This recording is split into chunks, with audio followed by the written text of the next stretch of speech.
welcome back to my channel Tutors Magic. I am Shalvi Rastogi and today I am going to teach you another topic of class 10th biology, how do organisms reproduce. इस topic में इस chapter में बहुत सारी interesting चीज़ें बताई गई हैं. सबसे पहली जो चीज़ इसमें बताई गई है the difference between what difference between the sexual reproduction and asexual reproduction. Sexual reproduction में हम जनरली पढ़ते हैं कि दो पेरेंट्स होते हैं, एक मेल और एक फीमेल. उन दोनों के उनके गेमीट्स, उनके सेक्स सेल के फ्यूजन से जो ऑफस्प्रिंग बनती है उसे हम एक न्यू इंडिविजुअल कंसीडर करते हैं. बट एसेक्सुअल रिप्रोडक्शन जो होता है ये थोड़ा डिफरेंट होता है.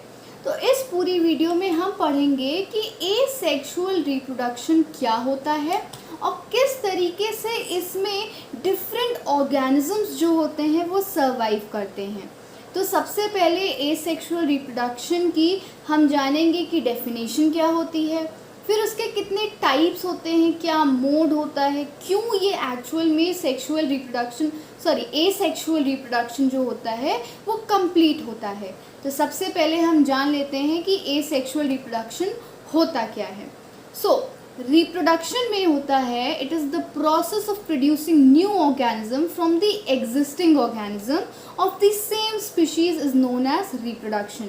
नाउ ये क्या होता है, इट इज़ अ प्रोसेस, ये एक कंप्लीट प्रोसेस होता है जिसमें न्यू ऑर्गेनिज्म जो होते हैं वो प्रोड्यूस होते हैं एग्जिस्टिंग वन से. दैट मीन्स पेरेंट से ही एक न्यू इंडिविजुअल क्रिएट होता है, एक नई स्पीशीज़, उसी सेम स्पीशीज़ के ही एक न्यू इंडिविजुअल होता है और उसको हम रिप्रोडक्शन कहते हैं. नाउ रिप्रोडक्शन क्यों होता है, इसका इम्पोर्टेंस क्या है, क्यों ये इतना इम्पोर्टेंट है कि हम लोग हमेशा रिप्रोड्यूस की बात करते हैं कि रिप्रोडक्शन होना ज़रूरी है.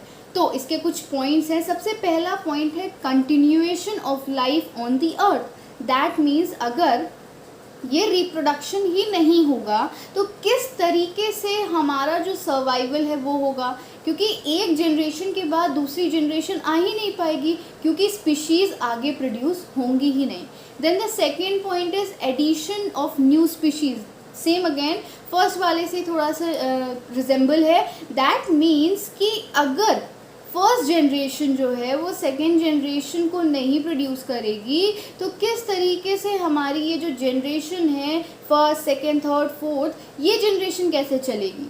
Then the third one is replacement of dead organism. Now अगर कोई ऑर्गेनिज्म डेड हो गया है, दैट मीन्स अगर कोई ऑर्गेनिज्म है, सपोज एक बैक्टीरिया है, अगर वो डेड हो गया है, बैक्टीरिया भी अपने आप में बहुत सारे जो काम होता है वो करता है, बट अगर वो बैक्टीरिया ही डेड हो गया है और अनदर उसकी स्पीशीज़ नहीं है तो वो अपना काम कैसे करेगा, उसका काम तो वहीं रुक जाएगा और आगे कोई कंप्लीट नहीं कर पाएगा उसका काम.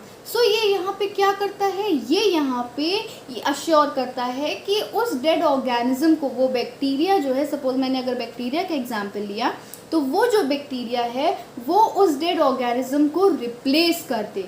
Now the last point is transfer of variations from one generation to another. That means first generation से कुछ ऐसी चीज़ें हैं, इनहेरिटेंस जिसे हम कहते हैं, कुछ ऐसे ट्रेट्स हैं जो फर्स्ट जनरेशन से सेकेंड जनरेशन को मिलते हैं, सेकेंड जनरेशन से थर्ड जनरेशन को मिलते हैं और ये जनरेशन टू जनरेशन कंप्लीटली आगे बढ़ते जाते हैं. Now the next topic is body design of an organism. Body design किस तरीके से होता है, क्योंकि हम देखते हैं हर एक स्पीशीज़, हर एक इंडिविजुअल जो होता है वो अपने आप में डिफरेंट होता है. उसका डीएनए स्ट्रक्चर, उसका बॉडी डिज़ाइन हर तरीके से डिफरेंट होता है एक दूसरे ऑर्गेनिज्म से. तो ये कैसे होता है, The reproducing organism create new individual. That means एक जो reproduce कर रहे हैं organism वो एक नया individual बनाएंगे which are similar to each other. That means somehow they are similar to each other. Why? Because वो उसके traits को ले लेगा, वो उसके traits को copy कर लेगा और इसकी वजह से वो same species आती हैं to each other and look similar to their parents. क्यों similar होते हैं, क्योंकि वो अपने पेरेंट्स से उनके कुछ ट्रेट्स होते हैं वो कॉपी कर लेते हैं. So the first point is DNA, deoxyribonucleic acid is the blueprint of all the basic design, body design. मतलब कि ये जो DNA होता है ये एक ब्लूप्रिंट होता है, जैसे कि कोई भी स्ट्रक्चर बनाने से पहले एक ब्लूप्रिंट तैयार होता है, उसी तरीके से ये DNA एक ब्लूप्रिंट होता है जो हमारी बॉडी डिज़ाइन को कंफर्म करता है कि हमारा बॉडी डिज़ाइन इस तरीके से होगा. It contains all the necessary information for building cellular machinery. That means इस DNA के अंदर सारी मशीनरी होती है, वो सारे कंपोनेंट्स होते हैं जो एक बॉडी को बनने में चाहिए होते हैं. Now the second point is the basic event in reproduction is the creation. एक बेसिक इवेंट क्या होता है कि कुछ क्रिएट करना. क्या क्रिएट करना?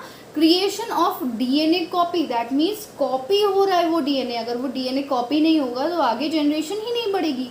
Therefore, with the help of chemical reaction, cell build up copies of their DNA. That means इस केमिकल रिएक्शन की वजह से ये जो DNA हैं ये बनते हैं. कैसे? सेल आगे बिल्डअप होते हैं और उन सेल से ही DNA आगे कॉपी होते जाते हैं, जिसकी वजह से ये पूरी बॉडी का जो स्ट्रक्चर होता है वो कंप्लीट होता है. Now the next point says if the DNA copying is not perfectly accurate, मतलब कि अगर जो DNA है जब वो कॉपी हो रहा है तो वो अगर एक्यूरेट नहीं है, परफेक्टली करेक्ट नहीं है, तो क्या होगा? इन reproduction process the variation among the individual will occur. That means जब अगर वो DNA एक साथ कॉपी नहीं होगा, एक्यूरेट नहीं होगा, तो जो स्पीशीज़ होगी उसमें वेरिएशन शो हो सकते हैं. दैट मीन्स एक स्पीशीज़ दूसरी स्पीशीज़ से डिफरेंट हो सकती है. वो किसी भी तरीके से हो सकती है. जब अगर DNA नहीं कॉपी होगा तो वो हम डायरेक्ट देख सकते हैं कि किस तरीके से वो कॉपी नहीं हुई है. The last point is thus this inbuilt tendency for variations during reproduction is the basis for evolution. That means ये क्या है? ये एक इनबिल्ट टेंडेंसी होती है वेरिएशन करने की रिप्रोडक्शन के दौरान. दैट मीन्स जब रिप्रोडक्शन होता है तो ये टेंडेंसी आ जाती है कि हम वेरिएशन शो कर सकते हैं या कोई भी ऑर्गेनिज्म वेरिएशंस को शो कर सकता है. और इसको एक इम्पॉर्टेंट टर्म से आइडेंटिफाई किया गया है, दैट इज़ इवोल्यूशन. अब हम लोगों ने अभी तक पढ़ा कि क्या होता है ये रिप्रोडक्शन, किस तरीके से ऑर्गेनिजम्स जो होते हैं वो एक से बाद कॉपी होते हैं, जनरेशन टू जनरेशन चलते हैं, DNA कैसे कॉपी होता है. But now the question arises कि ये एसेक्सुअल रिप्रोडक्शन होता क्या है. सबसे पहले हम जानते हैं कि रिप्रोडक्शन जो होता है, हम जानते हैं कि ये दो टाइप्स में डिवाइडेड है, sexual reproduction, asexual reproduction. Asexual reproduction क्या होता है हमको इस पूरी वीडियो में पढ़ना है. एंड सेक्सुअल रिप्रोडक्शन की मैंने ऑलरेडी एक वीडियो बना रखी है, that is sexual reproduction in flowering plants, जो आपको आई बटन पे ऊपर मिल जाएगी, आप वहाँ से देख सकते हैं. एंड उसकी लिंक मैंने डिस्क्रिप्शन में भी दे रखी है, सो आप वहाँ से भी देख सकते हैं. आज हम इस वीडियो में पढ़ेंगे कि क्या होता है एसेक्सुअल रिप्रोडक्शन. सबसे पहले the types of reproduction. There are mainly two types of reproduction. First is the asexual reproduction and the second one is sexual. आज हम एसेक्सुअल की बात करते हैं. This process is very common in unicellular organism and is said to be the simplest type of reproduction. That means कि ये एक ऐसा प्रोसेस है जो बहुत कॉमन है हर एक यूनिसेलुलर ऑर्गेनिज्म में, and it is the simplest of all the organism, or it is the simplest of all the types of reproduction. That is, for an example, इसमें बाइनरी फिजन आता है, budding आता है, fragmentation आता है, spore formation, regeneration and various types of इनमें changes दिखाई देते हैं इन ऑर्गेनिजम्स में. लाइक फॉर एन एग्जाम्पल हमें बाइनरी फिजन दिखता है अमीबा में, स्पोर फॉर्मेशन दिखता है राइजोपस में, बडिंग हाइड्रा में. सो ये सारी चीज़ें जो होती है एसेक्सुअल रिप्रोडक्शन में हम जनरली पढ़ते हैं. सो अब हम लोग पढ़ेंगे characteristics of asexual reproduction. The first one is it is a rapid mode of multiplication. That means कि इस पूरे प्रोसेस में ये जो ऑर्गेनिजम्स होते हैं ये बहुत जल्दी जल्दी मल्टीप्लाई करते हैं, एंड इनके मल्टीप्लिकेशन के बाद ही बहुत जल्दी ऑर्गेनिज्म जो होते हैं वो रिप्रोड्यूस करने लग जाते हैं. The second point is the new individuals produced after cell division are always genetically identical. मतलब कि ये जो न्यू ऑर्गेनिजम्स या न्यू इंडिविजुअल प्रोड्यूस होते हैं, ये सेल डिवीजन के तुरंत बाद ही कैसे दिखते हैं, जेनेटिकली आइडेंटिकल दिखते हैं अपने पेरेंट्स से। और इस पूरे प्रोसेस को एक टर्म से डिनोट किया गया है जो है क्लोन। क्लोन का मतलब होता है कि किसी की कॉपी होना, एकदम ट्रू कॉपी होना। और यहाँ पे किसकी ट्रू कॉपी होंगे, वो अपने पेरेंट्स के आइडेंटिकल कॉपी होंगे, इसलिए उन्हें क्लोन बोला गया है। Now the third point is a single parent is involved, that is opposite sex are not involved. That means asexual reproduction में हम लोग को पता ही है कि इस पूरे प्रोसेस में सिर्फ सिंगल पेरेंट ही इन्वॉल्व होते हैं। It does not involve the fusion of gametes. Obvious सी बात है, जब एक सिंगल पेरेंट ही इन्वॉल्व होगा तो कोई भी फ्यूजन जो होगा गेमीट का वो नहीं पॉसिबल हो सकता है। फ्यूजन क्यों? क्योंकि फ्यूजन के लिए मेल और फीमेल दोनों के गेमीट्स लगते हैं, सेक्स सेल्स लगते हैं, तब वो फ्यूजन होता है। और ये हमें पता है कि फ्यूजन जो होता है, हमने अक्सर देखा है कि वो सेक्सुअल रिप्रोडक्शन में होता है। सेक्सुअल रिप्रोडक्शन की भी एक डेफिनेशन है और उसके भी कैरेक्टरिस्टिक्स हैं जो इसमें इम्पॉर्टेंट होते हैं, क्योंकि अक्सर क्वेश्चन आ जाता है कि कंपैरिजन करना है between the asexual reproduction and sexual reproduction. तो एसेक्सुअल रिप्रोडक्शन में आप उसके कैरेक्टरिस्टिक्स लिख सकते हैं जो मैंने अभी आपको बताया। और सेक्सुअल रिप्रोडक्शन क्या होता है?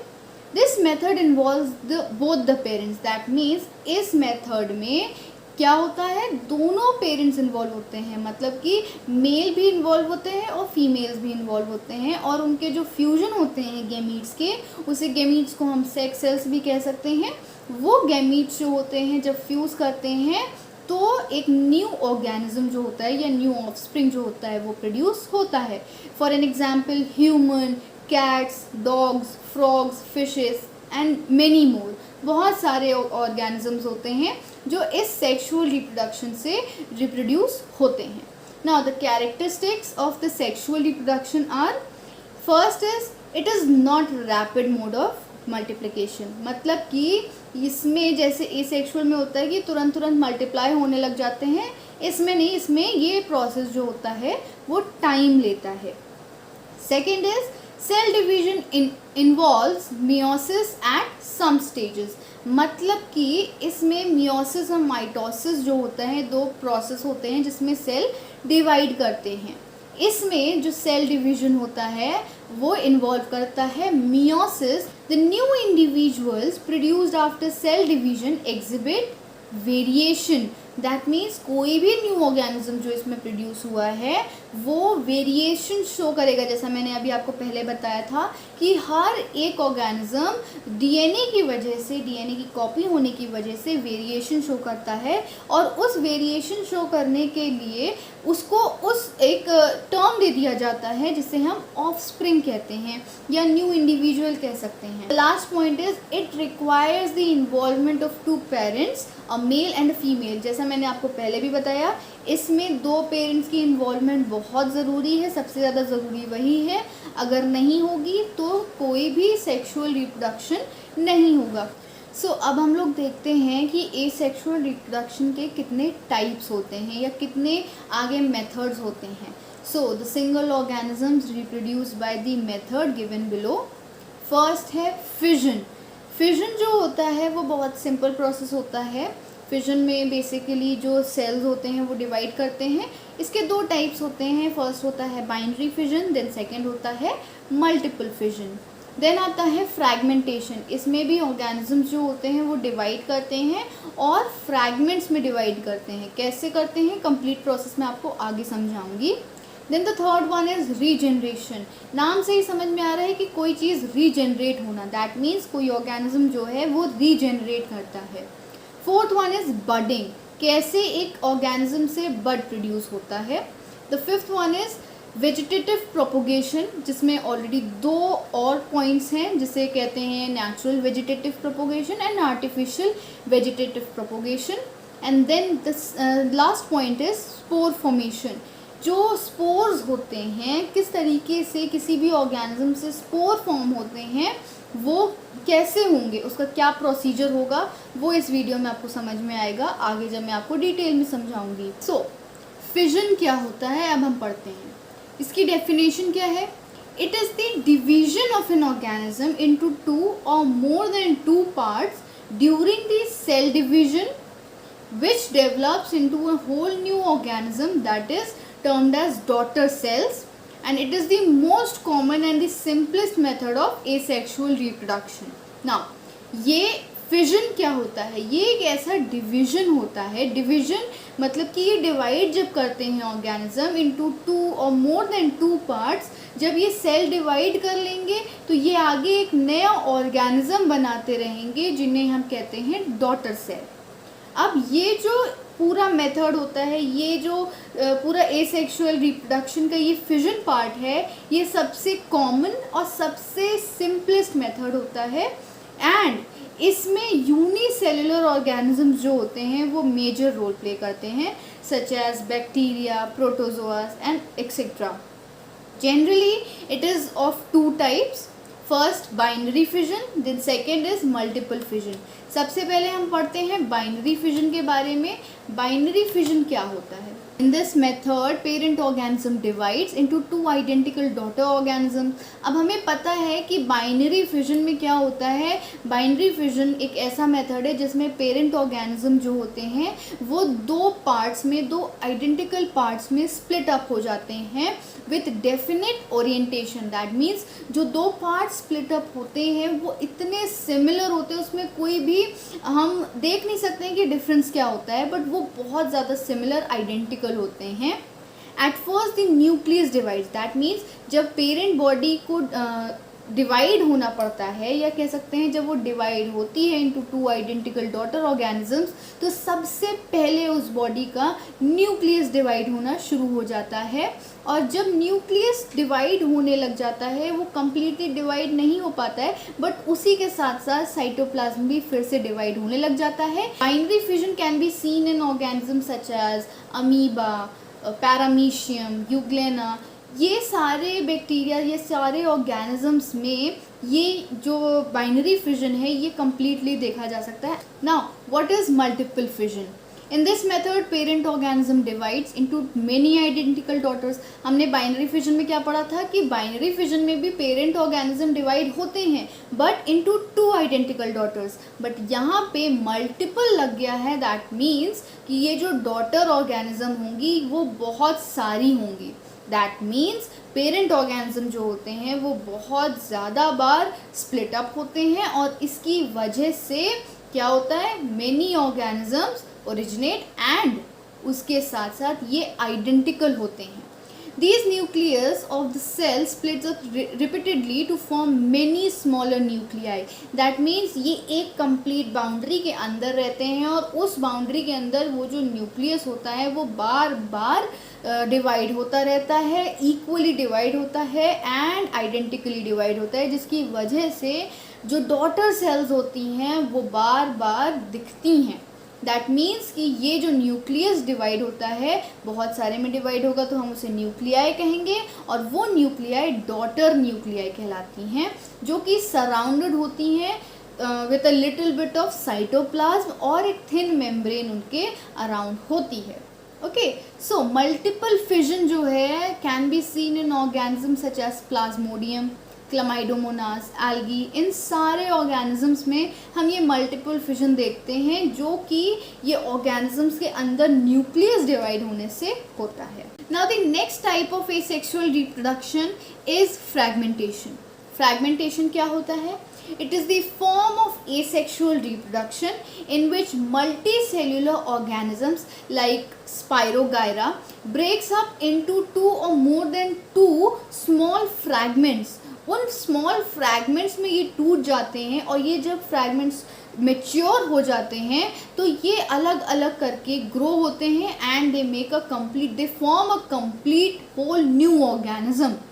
और ये ऑर्गेनिज्म जब और ब्रेक करेंगे तो अगेन ये फिर से वैसे ही सेल बाय सेल बनेंगे, और फिर से ये रिप्रोड्यूस करके एक नया ऑर्गेनिज्म बनाएंगे and the cycle goes on. Multicellular organisms can not divide cell by cell and therefore ये इनको कॉम्प्लेक्स टाइप ऑफ रिप्रोडक्शन की ज़रूरत होती है. एक कॉम्प्लेक्स वे चाहिए होता है टू रिप्रोड्यूस. दैट मीन्स ये सेल बाय सेल नहीं क्या करते हैं, डिवाइड नहीं करते हैं. Now the next type of asexual reproduction is regeneration. नाम से ही समझ में आ रहा है कि कोई ऑर्गेनिज्म रीजनरेट करता है, दैट मीन्स फिर से उसकी ग्रोथ होती है. तो कैसे? Many organisms like Hydra and Planaria can regenerate in a complete individual from its single segment. That means कि ये एक सिंगल सेगमेंट से भी कंप्लीट न्यू ऑर्गेनिज्म प्रोड्यूस कर सकते हैं. As you can see in the diagram 3 organisms दिए हैं. First is planaria, second is hydra, then starfish. ये तीनों ऑर्गेनिजम्स में दिखाया गया है कि अगर ये डिवाइड भी हो जाते हैं, ब्रेक डाउन भी हो जाता है इनका बीच से, तो ये एक होल न्यू ऑर्गेनिज्म को डेवलप कर सकते हैं. That is, a fully differentiated organism can give rise to a new individual organism from its body part. अब क्या है? ये एक complete new organisms को प्रोड्यूस कर सकते हैं उस ही सेगमेंट से, उस ही ऑर्गेनिज्म के पार्ट से जो कि उससे अलग हो गया है. This growth of whole new organism from just the broken or cut part is termed as regeneration. That means ये जो ग्रोथ होती है एक होल न्यू ऑर्गेनिज्म की उस छोटे से टुकड़े से, या कह सकते हैं ब्रोकन पार्ट से, उसी को हम क्या कहते हैं? हम उसे रीजेनरेशन कहते हैं. ना रीजनरेशन जो होती है वो एक स्पेशलाइज्ड सेल से कैरी होती है. अगर उनमें, उन ऑर्गेनिज्म में स्पेशलाइज्ड सेल्स नहीं होंगे तो वो रिप्रोड्यूस नहीं कर पाएंगे, रीजनरेट नहीं कर पाएंगे, और उनमें कोई भी आगे जो उनका बॉडी पार्ट टूट गया है, कट गया है, वो रीजनरेट नहीं कर पाता है. These cells proliferate and make numbers of cells. That means ये क्या करते हैं? ये बार बार ये मल्टीप्लाई होते हैं सेल्स, और उस पूरे बॉडी पार्ट को फिर से कह सकते हैं फिर से डेवलप कर सकते हैं. These changes takes place in an organized sequence referred to as development. अब ये जो चेंज होता है ये एक ऑर्गेनाइज्ड वे में होता है, एक ऑर्गेनाइज्ड सीक्वेंस में होता है, जिसको हम डेवलपमेंट का नाम देते हैं. Now the next type of asexual reproduction is budding. Budding क्या होती है? जैसा कि आपको पता है कि बड मतलब होता है एक बल्ब लाइक स्ट्रक्चर, एक बॉब लाइक स्ट्रक्चर होता है जो किसी भी ऑर्गेनिज्म से प्रोड्यूस होता है या डेवलप होता है ना. अब बडिंग क्या होती है हम जानते हैं. Organism such as hydra use regenerative cells. That means hydra एक ऐसा ऑर्गेनिज्म है जो रीजेनरेटिव सेल यूज़ करते हैं. ना व्हाट इज रीजेनरेटिव सेल? ये ऐसे सेल्स होते हैं जो बार बार मल्टीप्लाई होते हैं, बार बार रीजेनरेट होते हैं और रिप्रोडक्शन में हेल्प करते हैं, और ये रिप्रोडक्शन हेल्प करता है in the process of budding. अब बडिंग क्या होती है? हाइड्रा में बेसिकली अब बड लाइक स्ट्रक्चर डेवलप होता है जो कि उसकी बॉडी से, उस पूरे प्लांट की हाइड्रा की बॉडी से ही निकलता है. जैसे कि in hydra a bud develops as an outgrowth due to the repeated cell division at one specific site. That means hydra से एक स्पेसिफिक साइट से एक बड लाइक स्ट्रक्चर ग्रो होता है, और वो तब तक ग्रो होता है जब तक वो मेच्योर ना हो जाए. और ये क्यों होता है? ये सेल डिवीजन के कारण होता है कि सेल जो है वो रिपीटेडली डिवाइड होते रहते हैं, और उस डिवीजन के कारण एक बड लाइक स्ट्रक्चर उस ऑर्गेनिज्म की स्पेसिफिक साइट से प्रोड्यूस होने लग जाता है. These buds develop into tiny individuals and when fully mature detaches from the parent body and become new independent individuals. अब क्या होता है? ये bud like structure develop होते रहते हैं, पहले टाइनी इंडिविजुअल में होते हैं, और जब ये फाइनली मेच्योर हो जाते हैं, as you can see in the diagram, जब ये फाइनली मेच्योर हो जाते हैं तो ये अपने पेरेंट बॉडी से डिटैच हो जाते हैं एंड एक कंप्लीट न्यू इंडिविजुअल का फॉर्मेशन कर लेते हैं. Now spore formation is another type of asexual reproduction.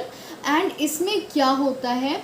इसमें बहुत सारे मल्टी सेलुलर ऑर्गेनिजम्स होते हैं जो कंप्लीटली डिवाइड करते रहते हैं. कैसे डिवाइड करते हैं? ये एक ब्लॉब लाइक स्ट्रक्चर होता है, एक बॉल लाइक स्ट्रक्चर, या एक कंप्लीटली कवर्ड स्ट्रक्चर होता है एक स्टिक लाइक स्ट्रक्चर के साथ, जो कि इन्वॉल्व होता है इस रिप्रोडक्शन के प्रोसेस में. These blobs are known as the sporangia. अब ये क्या होते हैं, ये as you can see in the diagram, ये एक ब्लॉब लाइक स्ट्रक्चर होता है जिसमें बहुत सारे ग्रेन्स होते हैं या कह सकते हैं सेल्स होते हैं जो कि रिप्रोडक्शन का प्रोसेस कर सकते हैं, बट ये कवर्ड होते हैं, एक आउटर कवरिंग से ये कवर्ड होते हैं एंड ये स्पोरेंजिया कहलाते हैं, विच कंटेन स्पोर्स और सेल्स। जैसा मैंने आपको बताया कि ये रिप्रोडक्टिव सेल्स हो सकते हैं या इन्हें स्पोर्स कहा जाता है और ये रिप्रोडक्टिव ऑर्गन्स की तरह ही यूज़ होते हैं। Living cells of spores have the ability to germinate and give rise to new colony. अब ये जो सेल्स होते हैं ये लिविंग होते हैं, जैसा कि आपको पता है कि रिप्रोडक्टिव है तो ऑब्वियस सी बात है कि ये लिविंग होंगे। एंड ये जो स्पोर्स होते हैं इनके पास एबिलिटी होती है टू जर्मिनेट और एक पूरी न्यू कॉलोनी फॉर्म करने की इनके पास एक एबिलिटी होती है। The thread like projections called hyphae, as you can see in the diagram, जो थ्रेड लाइक स्ट्रक्चर्स होते हैं जिन्हें हम हाइफी कहते हैं, usually develops on a bread. ये किस पे डेवलप होते हैं, ये यूजुअली ब्रेड्स पे डेवलप होते हैं।